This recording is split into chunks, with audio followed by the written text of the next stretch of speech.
Ég heiti Jakob Wayne Víkingur Róbertsson og ég fæddist í Ástralíu.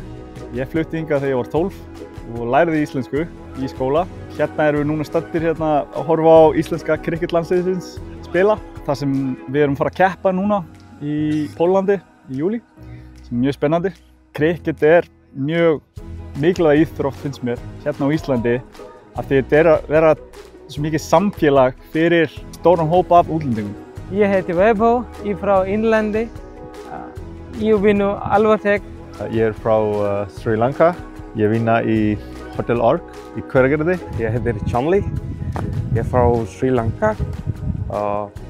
Ég vinnu í Millunni. Fólk frá mismunandi löndum, Pakistan, Indland, Sri Lanka, Ástralíu, Bretland. Við höfum náð að mynda svo fallega fjölskyldu og bara gott tengslunett hérna.